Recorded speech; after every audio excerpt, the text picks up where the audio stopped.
But still, we know Nazis were evil because we all collectively agree that what they did is bad.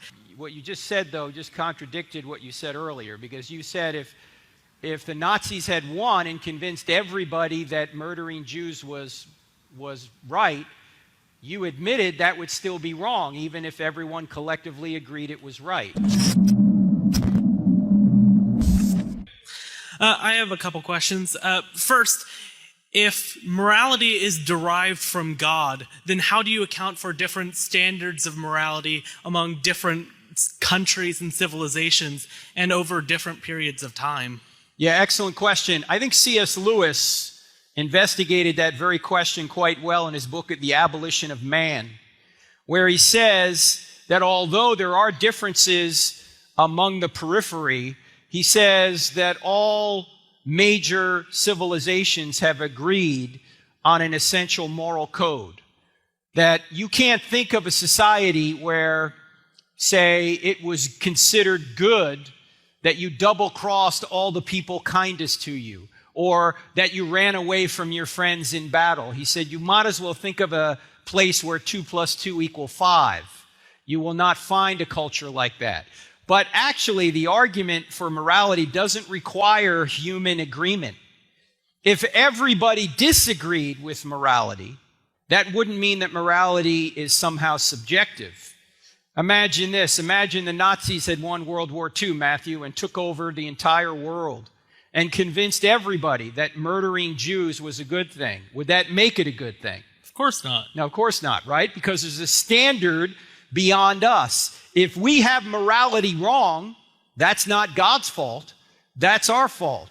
See, that would be more sociology rather than morality, how people behave. We're talking about a standard. Even if we disagree with the standard, it still exists. But then you assert earlier in your presentation about science, how science doesn't say anything, scientists do. It's a similar issue here with morality, because sure, there might be a God who sets specific moral standards, but that ultimately means nothing if that's not how people view society. Well, no, because people have their free will to say that we're not going to follow the moral code. For example, we were just talking about abortion. You know and I know that if you and I were right here and saw a live baby being dismembered, we would immediately understand intuitively that's wrong. However, we might suppress the truth about that because we want the convenience of not having a child in our lives. And we can suppress the truth. We all suppress the truth. It's not a matter of our cognition. It's a matter of our resistance to the implications of what the right thing is. We understand dismembering babies is wrong, but we may suppress that so we can have the convenience of getting someone out of our lives we don't want in our lives. But again, sure, we may have that objective standard of morality set by a God, but that doesn't mean anything here on earth if that's not how we live and that's not how we view morality. That's still what's more relevant to us. For example, you bring up the Nazis repeatedly, how without a God setting morality, then we can't prove that the Nazis were evil. But still, we know Nazis were evil because we all collectively agree that what they did is bad. It's a standard of morality that exists because we agree that it exists. So what you just said, though, just contradicted what you said earlier, because you said if the Nazis had won and convinced everybody that murdering Jews was right, you admitted that would still be wrong, even if everyone collectively agreed it was right. Sure, if everyone in that hypothetical world agreed it was right, I would still know it's wrong because I accept the societal standards and I understand. Wait, Matt, no, the societal standard was murder Jews. That's the Nazi I'm talking about the societal standards of morality within our life, within the real world. Well, the Nazis were part of the real world. What do you mean?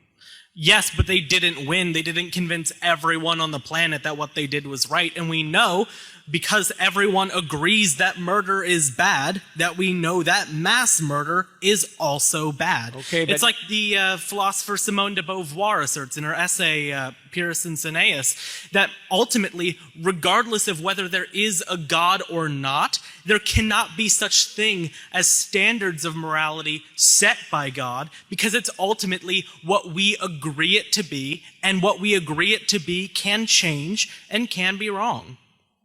Okay, but you're going back to what you said earlier. That's the problem.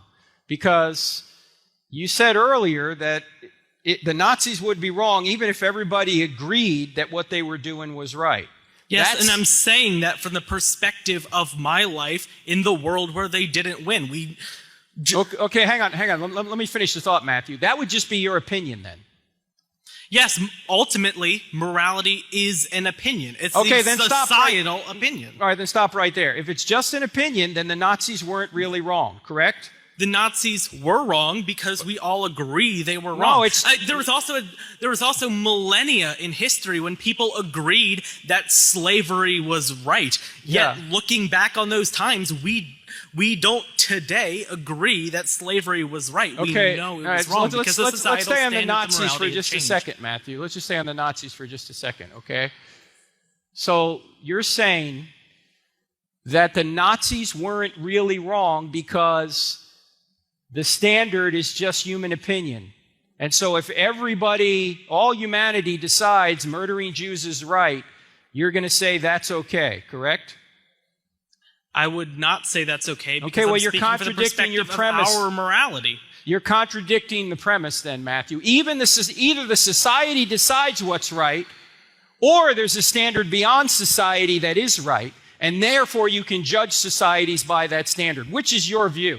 Yet ultimately, we can't judge societies by that standard because we can't possibly know that standard in this life. Even drawing morality from the Bible, we have fundamental disagreements on the interpretation of different passages, such as hang on, Matthew. We can't go down a rabbit trail here.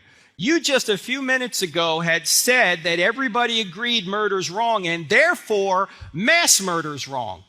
But now you're saying that people can't agree what's right and wrong.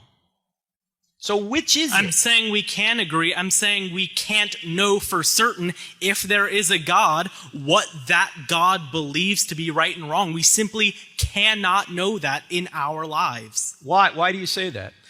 Because ultimately, what morality comes down to is what people agree it to be. For instance, a lot of people draw their morality from the Bible, and we agree on core issues of biblical morality, but we can still debate certain aspects of it. For instance, like when you say that homosexuality is wrong, that it's against God, yet the very passage that derives from is itself up for debate. For instance, we talk about Matt, we can't go down every one of these. We got to finish anyway. But if I gave you a book, would you read it? Sure. Scout's honor? You give me a book, I will read it. All right. I'm going to give you a book, and if you don't read it, you're being immoral. I would be being immoral because I'm betraying your trust. Right. And that's wrong, universally. Yes, because we agree that lying is wrong. Thank you, Matthew.